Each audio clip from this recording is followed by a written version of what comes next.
खाद्य तेलों को लेकर, क्योंकि खाद्य तेलों को लेकर जिस हिसाब से हमने बाज़ारों के अंदर चर्चा आती हुई देखी है, और खाद्य तेल में फिर से एक लाइफ टाइम हाई लगा चुका है सरसों। 6109 पर आज ट्रेड कर रहा है। कल भी हमने 6080 के करीब हाई लगते हुए देखा, और बाजार अभी भी पॉजिटिव इंडिकेशन के साथ ही देखने को मिल रहा है। रुपये जी, सरसों लगातार नए मुकाम हासिल कर रहा है, और इसके साथ ही एक बीच में हमने ऐसा भी देखा कि बाजार एक काफ़ी बुरी तरह से करेक्ट हुए, क्योंकि जिस हिसाब से सरकार की तरफ से ग्रुप ऑफ मिनिस्टर्स की मीटिंग हो रही थी, और जिसमें खाद्य तेलों के इंपोर्ट ड्यूटी को कम करने की बात चल रही थी, जिसकी खबर से हमने पूरे ही खाद्य तेलों के अंदर गिरावट आती हुई देखी परसों के कारोबारी सत्र में। लेकिन कल से फिर बाजार तेज हुए, जब सी ने गुजारिश की, गुहार लगाई कि यहाँ से कीमतों के अंदर और छेड़छाड़ ना करे सरकार आयात को लेकर। तो अब यहाँ से बाजार फिर एक लाइफ टाइम हाई पर है। आपको यहाँ से सरसों आगे क्या लगता है, और बाजारों के अंदर कैसी ट्रेडिंग देखने को मिलेगी?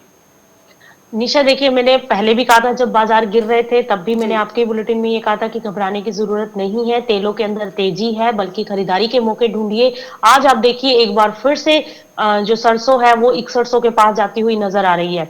तो देखिए अभी जो स्थिति बनती हुई नजर आ रही है वो काफी पॉजिटिव है तेलों को लेकर। तेलों के अंदर अभी भी तेजी का रुझान है, और जैसे कि आपने स्पेशली पूछा कि सरसों के अंदर अब यहां से आपको 6500 से लेकर 7000 वायदा के अंदर देखने को मिल सकते हैं, और हाजिर की मंडियों के अंदर भी 400 से 500 रुपए प्रति क्विंटल के पीछे का उछाल संभव है कि मार्केट दिखला दे। क्योंकि देखिए अभी जो तेजी बनती हुई नजर आ रही है, अभी सरकार इसमें कोई इंटरफेयर नहीं कर रही है। अभी ऐसी खबरें जरूर निकल कर आई थी कि इंडस्ट्री डिमांड कर रही है, जी और इंडस्ट्री ने सरकार को ये कहा है कि अभी इसकी कीमतों के अंदर कोई छेड़छाड़ ना करे, कोई इंपोर्ट को लेकर अभी कोई फैसला ना करे। और देखिए गवर्नमेंट खुद भी यही चाहती है, सरकार खुद भी यही चाहती है कि हमारा देश तेलों के प्रोडक्शन के केस में आत्मनिर्भर बने, हमें इंपोर्ट कम से कम करना पड़े।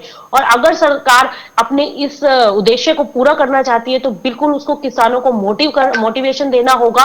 और अगर यहां पर वापस से फिर इंपोर्ट किया जाता है या इंपोर्ट बढ़ा दिया जाता है तेलों को लेकर, तो फिर कहीं ना कहीं किसान जो है वो निराश होते नजर आएंगे, फिर सोइंग हम नहीं बढ़ा पाएंगे। जी हम जैसा जैसा कि सरकार का ये उद्देश्य है, ये एजेंडा है कि हम प्रोडक्शन ज्यादा से ज्यादा करें, अपने फार्मर्स को इसकी ओर मोटिवेट करें कि वो अपने यहाँ पर तिलहन फसलों का उत्पादन ज्यादा से ज्यादा करें, ताकि हमारी निर्भरता इंपोर्ट पर कम हो। तो जी इसके लिए अभी मुझे नहीं लगता कि सरकार कोई अभी ऐसा कदम उठाएगी। और हाल फिलहाल में अभी बाजार जो है वो तेजी की ओर जाते हुए नजर आ रहे हैं, क्योंकि सरकार भी इसको लेकर काफी अग्रेसिव है। लेकिन हाँ, जब एक बहुत ज्यादा पीक हो जाता है तो डेफिनेटली उसके ऊपर एक कंट्रोल लगाना भी जरूरी है, क्योंकि सिर्फ एक किसानों को ही ध्यान में नहीं रखा जाएगा, उत्पादकों को भी ध्यान में रखा जाएगा। क्योंकि तेल की कीमतें लगातार बढ़ रही हैं। जो सरसों 90 रुपए प्रति लीटर मिलता था मार्केट में, अब वो 125 130 रुपए लीटर हो गया है। अब यहाँ से जी अगर वो 150 160 रुपए लीटर होता है तो जेन्युइन सी बात है कि उसके अंदर पर थोड़ा सा करेक्शन लाया जाएगा, उस कीमतों को कंट्रोल किया जाएगा, इंपोर्ट भी किया जाएगा। लेकिन अभी बाजार जो है अभी इसी तेजी के साथ कारोबार करते हुए नजर आएंगे। बाकी आपके दर्शकों से मैं ये कहना चाहूंगी, इस मार्केट टाइम्स टीवी पर बने रहिए। जैसे ही इंपोर्ट से लेकर कोई खबर होगी तो बिल्कुल आपको सबसे पहले यहाँ पर बता दी जाएगी कि ऐसी कोई खबर निकल भी सकती है, या इस खबर पर कोई विचार हो रहा है, इंपोर्ट लगाया जा सकता है, तो वो आपको अपडेट मिलता रहेगा। लेकिन हाल फिलहाल में जो स्थितियां बन रही हैं उसके चलते खाद्य तेलों में तेजी है, और ये तेजी बनी रह सकती है। और सरसों, स्पेशली मैं सरसों के लिए फिर बताना चाहूंगी, यहां से 400 से 500 रुपए प्रति क्विंटल का उछाल संभव है। अभी बाजार एक बार फिर से आज नए हाई को छूता हुआ नजर आ सकता है। जिस हिसाब से हमने इसकी ओपनिंग होते हुए देखी है, जी अभी बाजारों के अंदर 6109 का हाई लग चुका है सरसों के अंदर। और वहीं अगर हम दिसंबर वायदा की बात करें तो 6089 का हाई लग चुका है। तो मुझे लगता है कि दिसंबर वायदा में भी तेजी बनी रह सकती है, और नवंबर वायदा भी तेज होता हुआ दिखाई दे सकता है हमें यहाँ से। और घबराने की जरूरत नहीं है, अभी भी तेलों के अंदर तेजी है, और सरसों 6400 से 6500 के स्तर दिखा सकती है। अगर वो लेवल्स भी क्रॉस हो जाते हैं तो आपको 7000 के स्तर देखने को मिल सकते हैं, क्योंकि अभी बाजार काफी पॉजिटिव है, फंडामेंटल काफी पॉजिटिव है। सरकार ने जो पहले कदम उठाए थे वो काफी कीमतों को सहारा देते हुए नजर आ रहे हैं। अब अगर सरकार कोई ऐसा कदम उठा देती है जिससे कीमतें फिर से प्रेशर में आ जाए तो उसके जी ऊपर हमें नजर रखनी होगी। लेकिन अभी हाल फिलहाल में कीमतें तेजी की ओर है, बाय करके चल सकते हैं। बाय रखा हुआ है तो होल्ड कीजिए। 6500 का स्तर आपको उम्मीद है कि सरसों में देखने को मिल सकता है। जी, यानी सरसों के अंदर जबरदस्त तेजी, फिर से एक बार नए मुकाम पर सरसों आज है, और आगे आने वाले टाइम में एक और अच्छी लंबी तेजी देखने को मिल सकती है।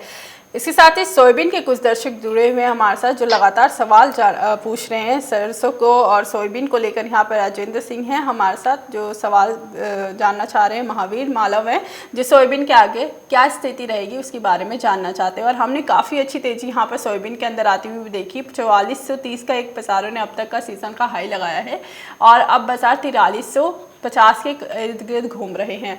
आज भी हरे निशान के साथ सोयाबीन देखने को मिल रहा है। रूपा जी, सोयाबीन को लेकर आप कितनी पॉजिटिव है, क्योंकि लगातार आपने सोयाबीन को लेकर जो टारगेट दिए वो हिट होते हुए नजर आए। 4400 का आपने टारगेट दिया, वो हमने देखा बाजार को 4400 के ऊपर आते हुए। अब बाजार हल्की सी करेक्शन के बाद जो ये खबर थी जिस वजह से हम पूरे ही खाद्य तेलों में गिरावट देखी इम्पोर्ट ड्यूटी को लेकर, अब यहाँ से सोयाबीन फिर से एक बार तेजी की तरफ बढ़ा है।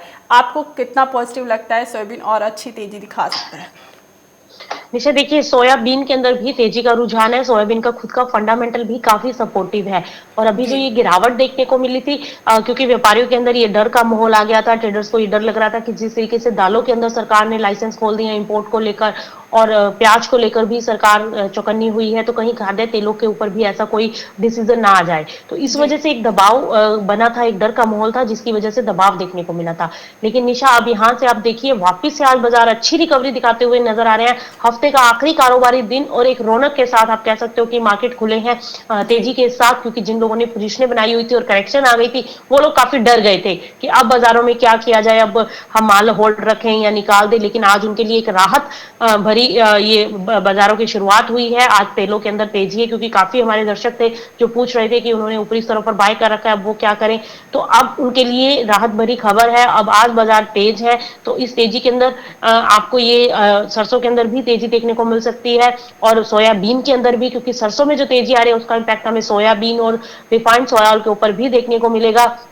इन दोनों ही कमोडिटीज के अंदर तेजी है और सोयाबीन ऊपर में अब 4400 के ऊपर निकलती है तो 4600 के स्तर देखने को मिल सकते हैं। जी वहीं अगर हम रिफाइंड सोया ऑयल की बात करें निशा, तो रिफाइंड सोया ऑयल में भी तेजी का रुझान है और आज भी अब देख रहे हैं कि रिफाइंड सोया ऑयल वापस से 980 को टच करने की कोशिश में बिल्कुल 974 के आसपास ट्रेड करता हुआ दिखाई दे रहा है। और जैसा कि मैंने पहले भी बताया था कि 980 के ऊपर बाजार निकलता है तो 1000 का स्तर आप रिफाइंड सोया ऑयल में देख सकते हैं और नीचे में 960 आपको मैंने लेवल्स दिए थे और 964-65 के आसपास से ही मार्केट घूमा है और अब वापिस से 980 की ओर और 980 के बाद 1000 के स्तर देखने को मिल सकते हैं। टेक्निकली ये लेवल्स हैं, आप इनको फॉलो कर सकते हैं। फंडामेंटल पॉजिटिव है। बाकी न्यूज के ऊपर जरूर अपडेट रखिएगा। सरकार की तरफ से कोई भी ऐसा आदेश, कोई फरमान जारी होता है तो बिल्कुल आपको बता दिया जाएगा, उसका इंपैक्ट जरूर देखने को मिलेगा कीमतों के ऊपर। लेकिन अभी के लिए बाजारों के अंदर तेजी का माहौल है, चाहे वो सरसों हो, रिफाइंड सोया ऑयल हो, सोयाबीन हो या फिर मूंगफली। मूंगफली का तेल, मूंगफली के अंदर भी लोग काफी जानना चाहते हैं कि जी मूंगफली के अंदर क्या रहेगा। मूंगफली के अंदर भी अब तेजी है, आगे विंटर सीजन है, डिमांड पिकअप होगी और मूंगफली ऑयल की डिमांड जो है विंटर्स में अच्छी निकलती है। तो आपको सभी एडिबल ऑयल के अंदर तेजी का रुझान देखने को मिल सकता है। सीपीओ में भी उछाल है, सीपीओ के अंदर भी तेजी बनी रह सकती है। तो ओवरऑल ट्रेंड काफी पॉजिटिव है। तो आप बाय ऑन डिप की स्ट्रेटेजी रख सकते हैं। ऊपरी स्तरों पर बाय ना करें क्योंकि वहां से रिस्क बढ़ जाता है, क्योंकि जब बाजार करेक्ट होते हैं तो फिर जो ट्रेडर्स हैं, व्यापारी हैं, जिनकी पोजीशन होल्ड जो नहीं रख सकते, उनमें फिर घबराहट हो जाती है। तो इसलिए आप निचले स्तरों पर खरीदारी के मौके ढूंढिए। जब बाजार करेक्ट करते हैं तब आप खरीदारी करें, ना कि जब बाजार अपने हाई पर है तब आप खरीदारी करें। तो जी आप ये चीज थोड़ा सा ध्यान रखिएगा और निचले स्तरों पर आप खरीदारी करके चलिए। और मुझे लगता है कि इन सभी कमोडिटीज के अंदर आपको तेजी देखने को मिल सकती है। जी रूपा जी, इसके साथ ही सीपीओ के बारे में भी जानना चाहेंगे, क्योंकि एक दर्शक हैं सीपीओ के बारे में जो जानना चाहते हैं बाजारों के अंदर सीपीओ का लेवल क्या रह सकता है आज के कारोबारी सत्र के लिए, क्योंकि हफ्ते के पहले कारोबारी दिन खाद्य तेलों ने काफ़ी अच्छी तेजी एनसीडीएक्स पर दिखाई है। उसके साथ ही एमसीएक्स पे सीपीओ कैसा देखने को मिल सकता है क्रूड पाम ऑयल? निशा, एमसीएक्स पर सीपीओ के अंदर भी तेजी का रुझान है। जैसा कि मैंने बताया कि सभी एडिबल ऑयल पैक के अंदर एक अपसाइड मोमेंटम एक्सपेक्टेड है, तो सीपीओ भी एक तेजी दिखाता हुआ नजर आ सकता है। अभी जो सीपीओ के अंदर हम 825 के आसपास का भाव देख रहे हैं, तो मुझे लगता है कि वो ऊपर में 825 के ऊपर अब निकलता है तो 840 तक के स्तर देखने को मिल सकते हैं। तो ओवरऑल तेजी का रुझान बनता हुआ दिखाई दे रहा है। सभी खाद्य तेलों के अंदर आप बाय करके चल सकते हैं। अपसाइड मोमेंटम अभी बाकी है और मुझे लगता है कि सीपीओ 840 के स्तर दिखाता हुआ वायदा में दिखाई दे सकता है। जी रूपा जी, इसका मतलब ये माने कि आज हफ्ते के आखिरी कारोबार दिन खाद्य तेलों के लिए काफ़ी पॉजिटिव रहा है और long term point of view से अगर बात करते हैं तो अगर आज खरीदारी कर ले जो फ्रेश एंट्री लेना चाहते हैं तो आने वाले टाइम में उनको अगले हफ्ते काफ़ी अच्छा मुनाफा मिल सकता है। देखिए निशा, उम्मीद तो यही है कि तेजी का रुझान बना रहेगा। और जैसा कि मैंने पहले भी बताया और मैं एक बार फिर कहूंगी, ऊपरी स्तरों पर खरीदारी ना करें, निचले स्तरों पर खरीदारी के मौके ढूंढें, तो आपको एक अपसाइड मोमेंटम देखने को मिल सकता है।